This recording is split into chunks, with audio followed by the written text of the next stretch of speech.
오늘 이제 빌립보서 마지막 시간입니다.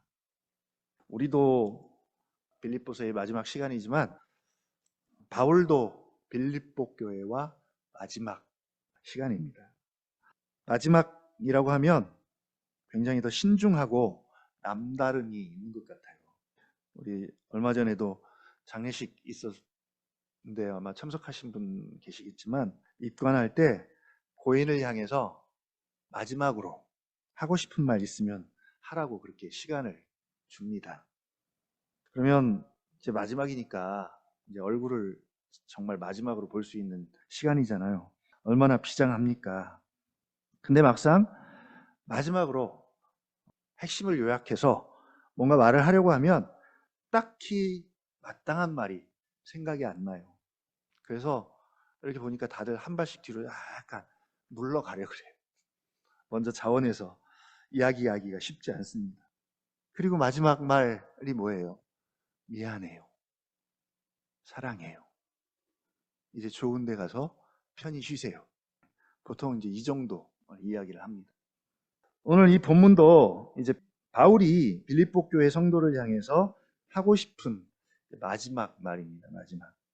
이미 2주에 걸쳐서 선교 후원금에 대한 감사 인사와 더불어 물질과 상황과 형편과 처지에 대한 자신의 입장을 간증을 통해서 밝혔습니다. 나는 어떠한 형편이든지 자족할 수 있고 일체의 비결을 배웠다. 나는 비천에 처할 줄도 알고 풍부에 처할 줄도 알고 모든 일, 곧 배부름과 배고픔과 풍부와 궁핍에 처할 줄 아는 일체의 비결을 배웠다.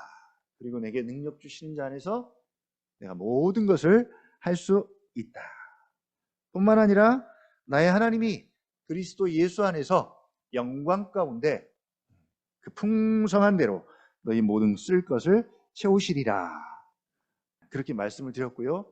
이제 마지막으로 우리가 하나 빼먹은 게 있습니다. 20절이죠. 20절. 19절까지 자신의 간증을 사실은 이제 쏟아냈습니다. 근데 이게 지금 얼마나 감격스럽고 벅차오르는지 모릅니다. 우리는 잘 안 느껴지지만 바울에게는 지금 엄청난 감격이 있어요. 공감이 안 되기 때문에 사실은 이런 찬양을 우리가 잘 올려드리기 어렵지만 지금 바울은 하나님을 찬양하지 않을 수가 없습니다. 그래서 20절입니다. 한번 같이 읽어볼게요. 20절 시작. 하나님 곧 우리 아버지께 세세 무궁하도록 영광을 돌릴지어다. 아멘.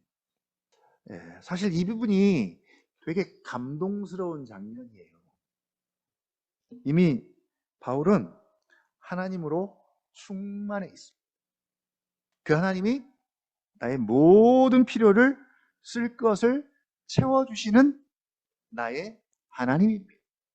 그리고 그 하나님, 그 나의 하나님이 동일한 너희의 하나님이라면 너희의 모든 쓸 것도 채워주시리라 라고 확신 있게 축복합니다. 근데 이 고백이 되게 관념적이고 머리로만 하는 고백이 아니라 정말 살아있는 고백이기 때문에 이 하나님의 충만하심과 또 자신을 향한 이 놀라운 은혜 때문에 흘러넘치는 그 은혜 때문에 그냥 넘어갈 수가 없습니다.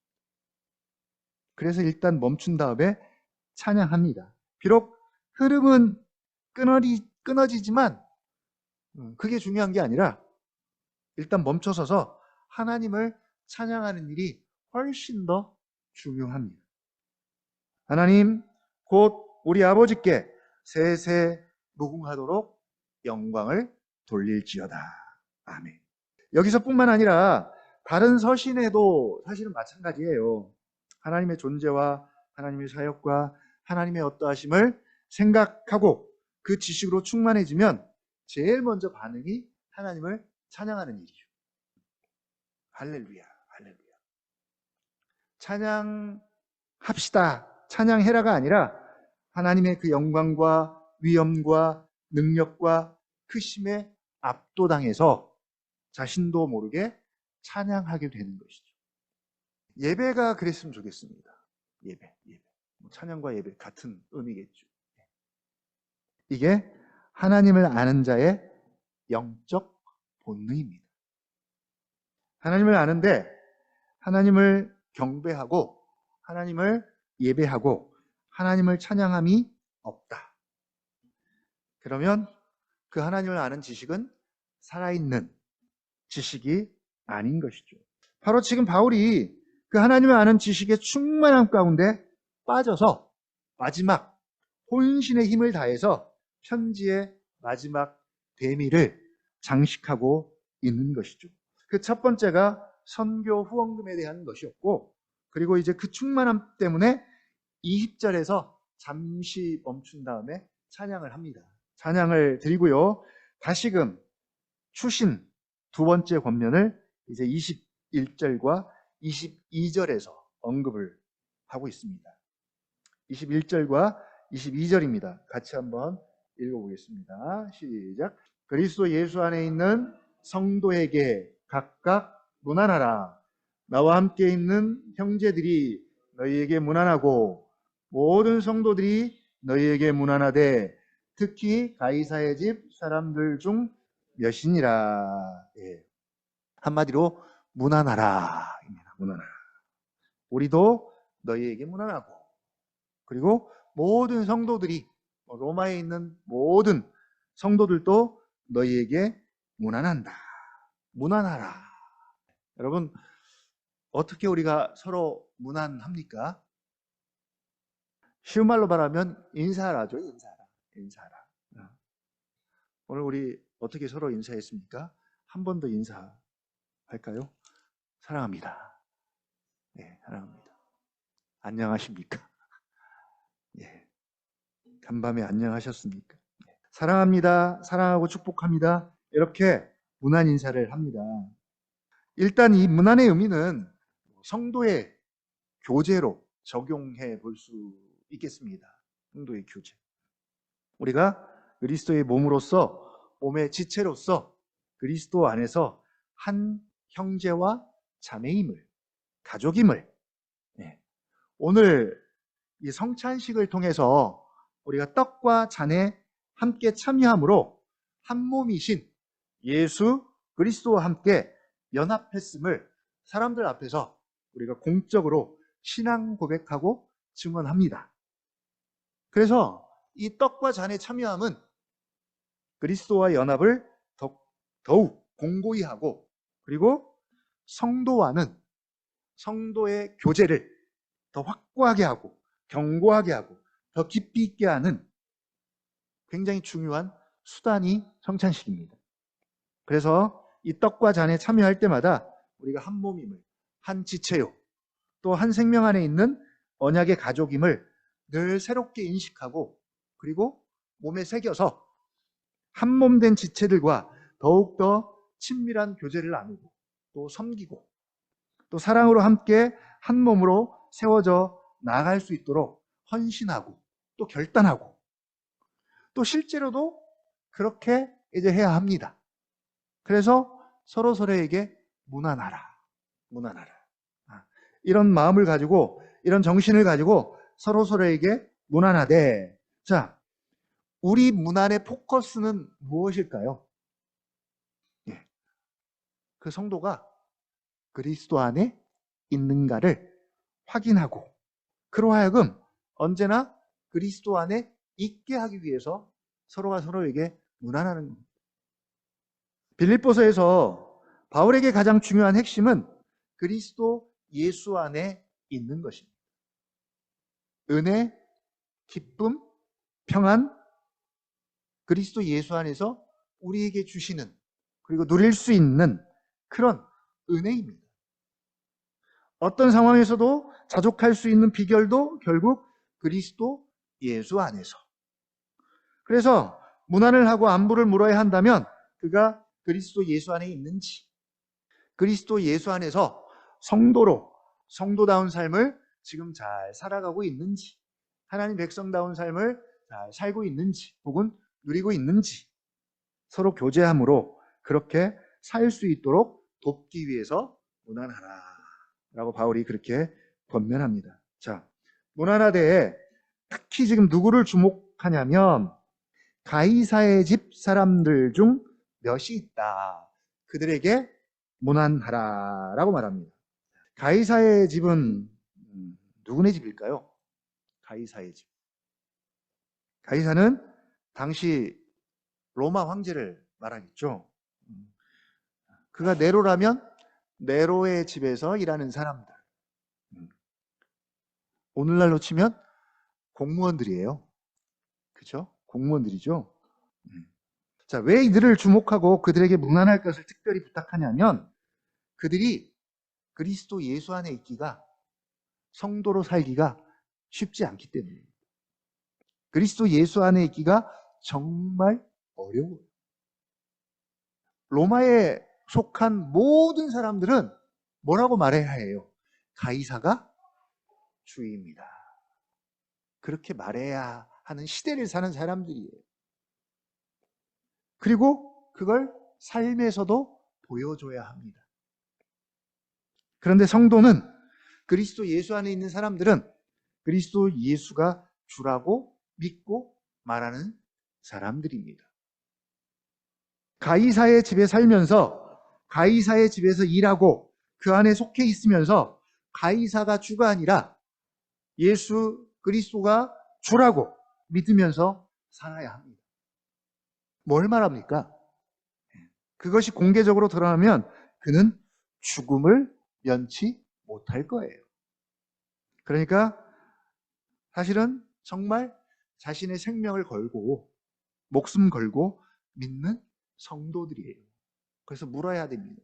안녕하십니까? 진짜 간밤에 안녕하셨어요? 라고 물어야 해요. 머리로만 믿고 머리로만 고백할 때는 괜찮아요. 얼마든지 가이사가 주가 아니라 예수 그리스도가 주입니다 라고 할 수 있을 것 같아요. 지금 우리 시대의 우리의 모습입니다. 그런데 실제로도 우리에게 생명의 위협과 고통이 가해져도 이렇게 할 수 있는가라는 것이죠. 여러분, 할 수 있겠습니까? 물론 그런 일이 일어나지 않도록, 겨울에 피난하는 일이 없도록 평안할 때 기도하라고 하죠. 기도할 필요가 있습니다. 전쟁 중에 있지만, 지금도 전쟁 중에 있지만 사실 우리에게는 그렇게 피부로 와닿지 않지만 전쟁 중에 있는 사람들에게는 하루하루가 정말 살벌한 긴장감 속에 살고 있지 않겠습니까? 얼마 전에 어떤 친구가 이런 말을 하더라고요. 이제 무릎 치료를 받는데 무릎에 물이 생겨서 주사기로 물을 뺐대요. 빼고 그곳에 상처를 내가지고 염증 치료를 하는데 막 주사기로 사정없이 막 무릎을 막 상처를 막 냈대요.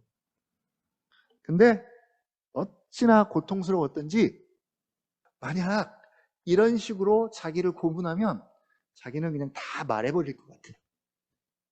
이런 죽음의 고통이 사자굴에 집어넣는 고통과 두려움을 주면 그냥 가이사가 주입니다. 가이사가 주입니다. 라고 말하고 반대로 예수를 저주하는 일은 너무나 쉽다는 것이죠. 심지어 제자 중에 베드로도 그러잖아요. 베드로. 바로 빌립보 교회 안에도 그런 가이사의 집에 속해서 일하는 사람들이 있었습니다. 예를 들면 얼마 전에 바울과 실라가 빌립보 감옥에서 잡혔을 때 바울과 실라에 의해서 예수를 믿게 된 간수와 그의 가족들, 로마에 녹을 먹고 사는 사람들인데 바로 가이사가 주라고 해야 할 사람들이 그걸 거부하고 아니다, 예수 그리스도가 주입니다 라고 그렇게 목숨 걸고 신앙 고백하는 사람들입니다. 바로 그런 어려운 여건에 있는 성도들에게 특히나 더 좀 무난하라, 그런 내용이죠. 뭐 그 정도는 아니겠지만 우리 안에도 그런 분들이 계십니다. 특히 그런 분들을 기억하시고 무난할 수 있었으면 좋겠습니다. 무난하되 어떤 일이 일어나도 어떤 상황이 벌어져도 어떤 시급한 일들이 일어나도 예수 그리스도를 주라고 고백하고 또 예수 그리스도 안에서 살아갈 수 있는 성도 되기를 위해서 서로가 서로에게 무난할 수 있는, 또 그렇게 살아갈 수 있는 여러분이 되기를 주님의 이름으로 부탁을 드립니다. 그리고 이제 마지막으로 23절입니다. 23절 한번 같이 읽어보겠습니다. 23절 시작. 주 예수 그리스도의 은혜가 너희 심령에 있을지어다. 아멘. 네. 마지막으로, 진짜 마지막이에요. 마지막으로 한 번 더 하고 싶은 말이 있다면 주 예수 그리스도의 은혜가 너희 심령에 있을지어다. 이 말씀은 바울의 은혜관의 핵심입니다. 바울 하면 은혜의 사도죠. 은혜의 사도. 이미 시작할 때도 은혜와 평강으로 인사를 했죠. 은혜와 평강이 너희에게 있을지어다. 이제 마지막 인사도 은혜로 끝을 맺습니다. 바울에게 은혜는 어떤 의미가 있을까요? 우리가 디모데전서 1장 12절과 17절을 어제 묵상을 했죠. 어제 묵상을 했습니다. 어제 묵상하면서 그런 생각이 들더라고요. 비록 떨어져 있지만, 흩어져 있지만 같은 본문을 가지고 이렇게 묵상을 하는 것이 참 되게 좋구나라는 생각을 해봤어요. 왜냐하면 떨어져 있지만 같은 본문 가지고 각자 이 말씀 가지고 우리가 생각을 공유할 수 있잖아요. 떨어져 있지만 함께, 그런 마음으로 또 함께 예배를 드리고 함께 교제하고 함께 나누고 너무 좋습니다. 자, 디모데전서 1장 12절부터 17절을 우리가 묵상했는데 잠깐 또 우리 처음 오신 분들을 위해서 한번 같이 읽어보겠습니다. 12절부터 17절까지만 같이 한번 읽어보겠습니다. 시작. 나를 능하게 하신 그리스도 예수 우리 주께 내가 감사함은 나를 충성되이 여겨 내게 직분을 맡기심이니 내가 전에는 비방자요 박해자요 폭행자였으나 도리어 긍휼을 입은 것은 내가 믿지 아니할 때에 알지 못하고 행하였음이라. 우리 주의 은혜가 그리스도 예수 안에 있는 믿음과 사랑과 함께 넘치도록 풍성하였도다. 미쁘다 모든 사람이 받을 만한 이 말이여, 그리스도 예수께서 죄인을 구원하시려고 세상에 임하셨다 하였도다. 죄인 중에 내가 괴순이라. 그러나 내가 긍휼을 입은 까닭은 예수 그리스도께서 내게 먼저 일체 오래 참으심을 보이사 후에 주를 믿어 영생 얻는 자들에게 본이 되게 하려 하심이라. 영원하신 왕 곧 썩지 아니하고 보이지 아니하고 홀로 하나이신 하나님께 존귀와 영광이 영원 무궁하도록 있을지어다. 아멘. 자신에 대해서 은혜의 관점으로 설명한 본문이에요. 은혜가 임하기 전에는 내가 비방자요, 박해자요, 폭행자였다. 이거 되게 고상하게 표현한 겁니다. 더 험하게 하면 우리가 그냥 일상 속에서 막 욕이 나오는 사람들이 있죠. 그런 사람들의 모습입니다.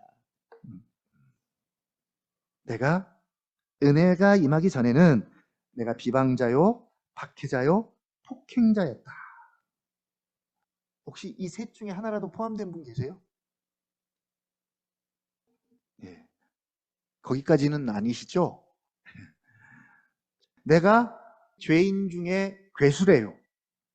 괴수라는 말은 괴물이라는 의미가 아닙니다. 괴수하면 괴물 이렇게 이제 적용을 하는데 그런 괴물이라는 의미가 아니라 첫째요, 으뜸이요, 뭐 그런 의미입니다.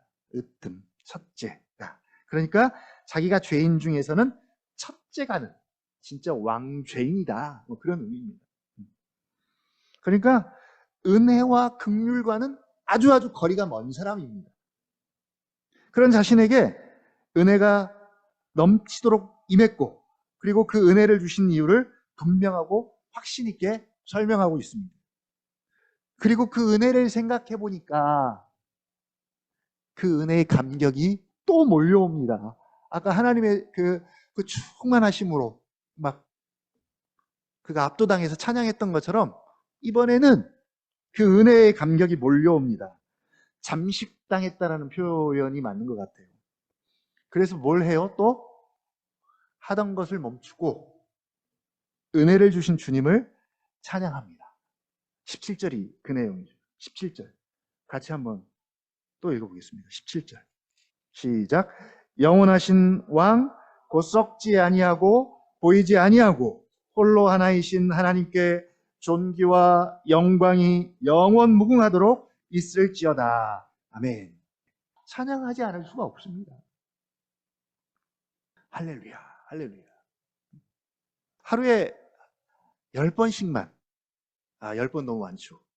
밥 먹을 때 3번씩만 기도하는 것처럼 우리가 할렐루야, 하나님을 찬양할 수 있다면 우리 삶이 얼마나 은혜가 넘칠까요? 응? 의도적으로 하면 좋을 것 같습니다. 그래서 그 은혜에 대한 객관적인 지식과 그리고 그 지식을 자신의 경험과 체험으로 알아본 결과 그리스도의 은혜면 그 은혜가 크고 깊고 넓고 확실하기 때문에 충분하고 족합니다. 나에게 하는 것은 은혜입니다. 라고 말하는 것이죠. 적어도 바울에게는 그런 것 같아요. 바울에게는. 시작도 은혜고 끝도 은혜고 은혜만 있으면 돼요.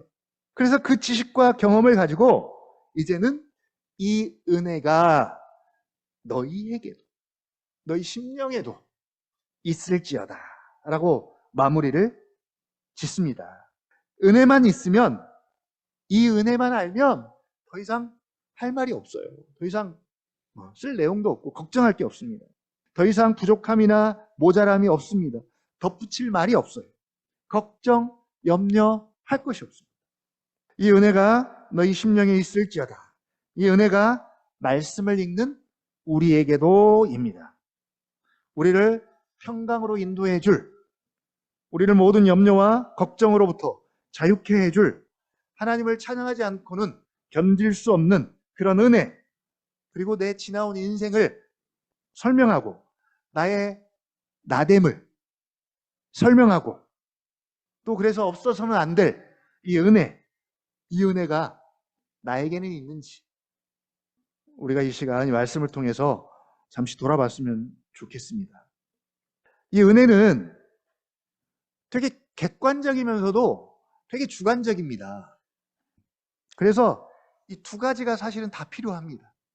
마치 그 나사처럼 이렇게 나사의 나선형처럼 서로 잘 짜여 있을 때 은혜관이 확실하고 안정감이 있습니다.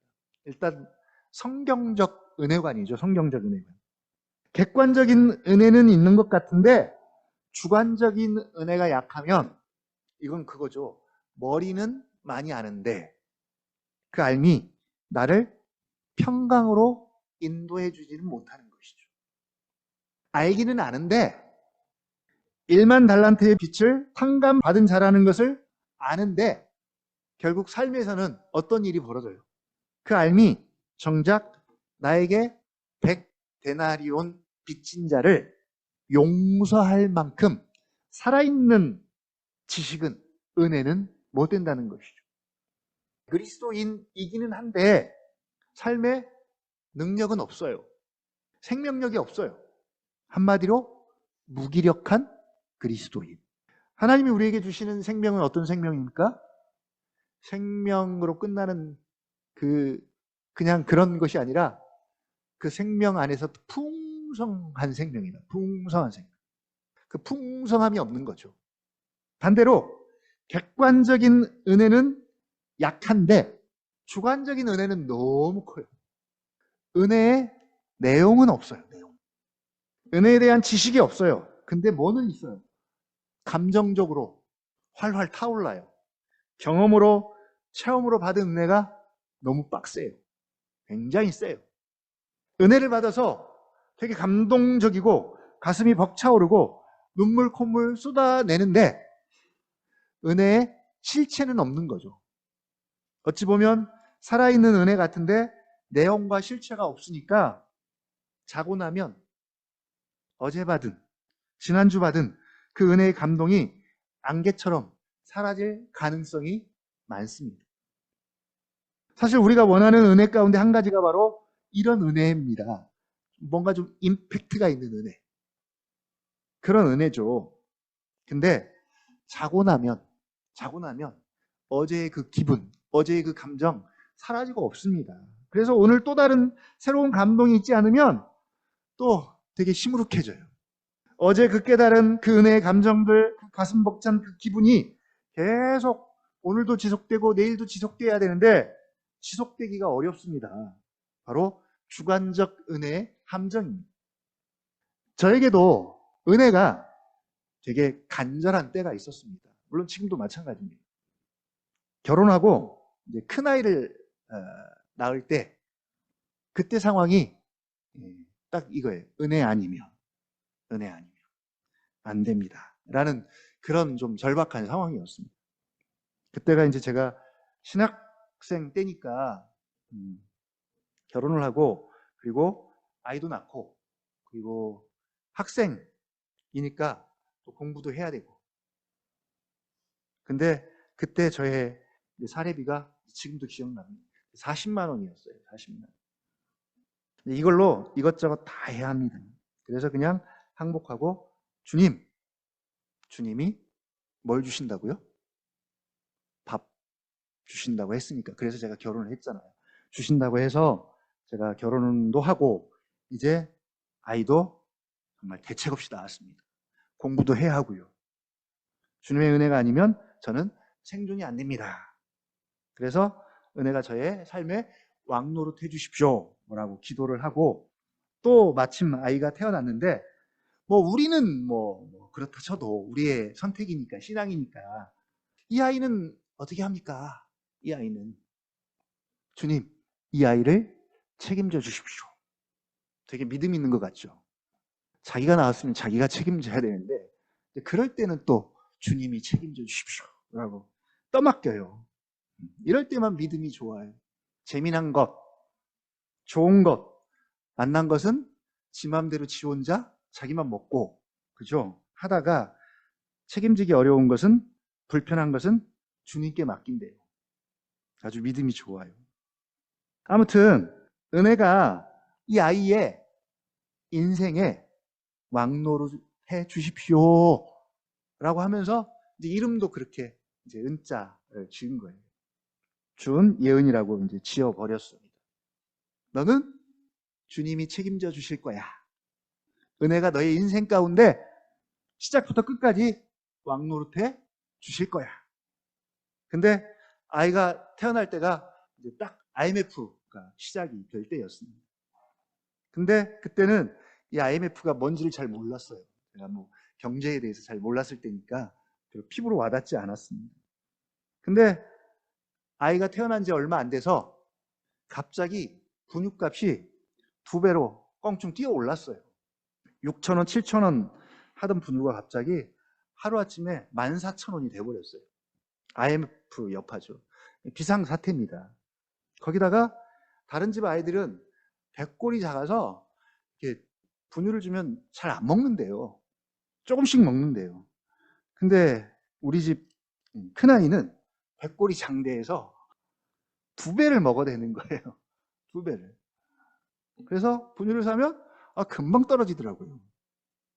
거기다 값도 이제 2배로 비싸졌고 이게 이제 피부로 와닿는 은혜의 절실함이었어요. 그 당시에. 어쨌든 우리도 우리지만 이 아이도 은혜 아니면 안 됩니다. 평생 은혜가 이 아이의 인생 가운데 왕노릇해 주십시오라는 마음으로 살았어요. 살다가 어느덧 시간이 흘러서 지금 이 나이가 되었어요. 그때에 비하면 사실 상황이나 형편이 되게 많이 좋아졌죠. 되게 많이 좋아졌습니다. 요즘 곰곰이 생각을 해봐요. 지난 세월 동안 정말 은혜가 이 아이들 가운데 왕노릇해 주셨나? 그걸 이제 제가 여러분에게 물어보면 여러분들은 큰 소리로 맞아요라고 아마 할 거예요. 왜냐면 아무것도 책임 안 지니까. 근데 은혜가 왕노릇을 하면 그 다음 기대하는 바가 있잖아요. 기대하는 바가 있습니다. 뭐예요? 잘 되고 형통함을 기대합니다. 우리가 그래도 속물은 아닙니다. 속물은 아니기 때문에 뭐 큰 거 바라겠어요? 저도 마찬가지입니다. 대놓고는 아니지만 그래도 속으로 숨겨놓은 나름 바라는 요 정도는 요만큼은 좀 물 흐르듯이 되어져야 하는 것들 은근히 바라고 기대합니다. 그래야 이 아이 가운데 은혜가 왕노릇해 주셨다고 확신을 하고 간증을 하는 것이죠. 자신 있게. 이게 좀 긴가민가해요. 그리고 제 자신을 설득합니다. 아직은 과정이니까. 머리로는 그래 은혜지 하는데 마음으로는 고개를 약간 갸우뚱하고 있는 것이죠. 제 안에서 약간의 욕심과 기대치가 있는 것 같아요. 은혜의 기대치가 있어요. 은혜를 등에 업고 그 은혜의 결과로 세상에 짠 하고 내놓을 만한 것들을 은근히 기대하는 것이죠. 그런 저를 발견하고 다시 초심으로 돌아가려고 합니다.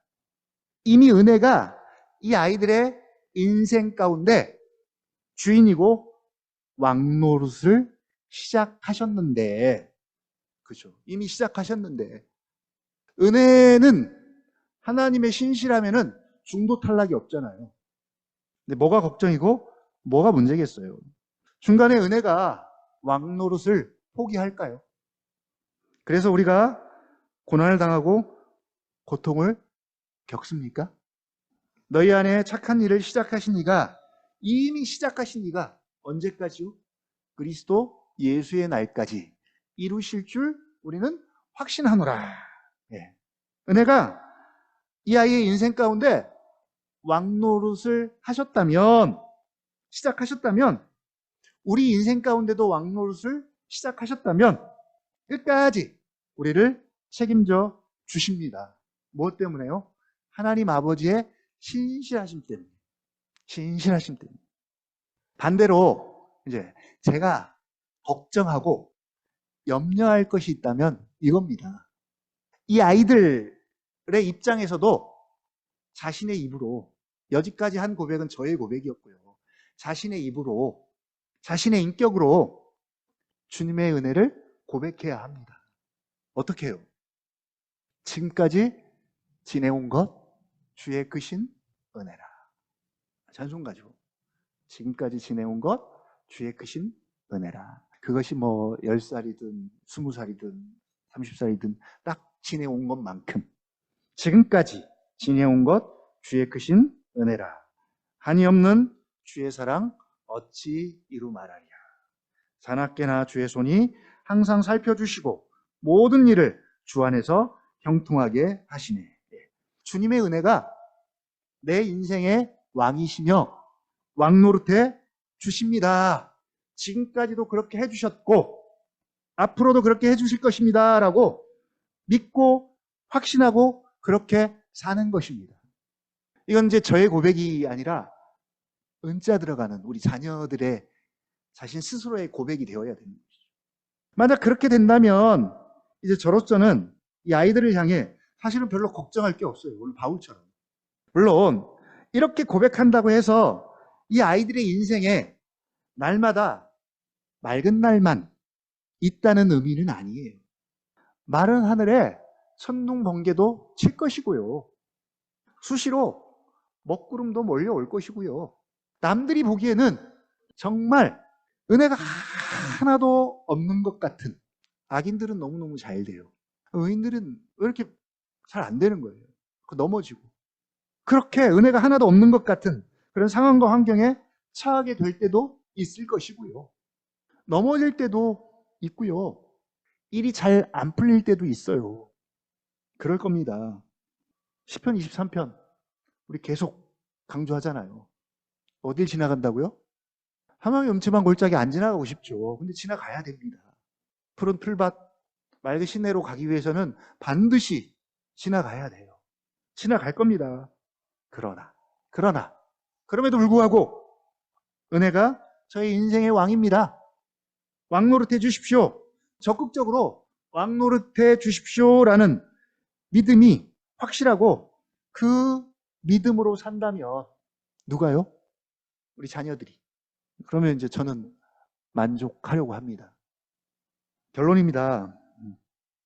주 예수 그리스도의 은혜가, 흘러넘치는 풍성한 은혜가, 지식에 넘치는 그 은혜가, 그리고 삶으로 경험되어지고 체험되어지는 그 은혜가, 은혜의 왕노릇하심이 바울의 인생을 인도해 주셨던 것처럼 오늘 저와 여러분의 인생 가운데도 왕노릇해 주시기를, 또 저와 여러분의 심령에 차고 넘쳐나기를 주님의 이름으로 다시 한번 부탁을 드립니다.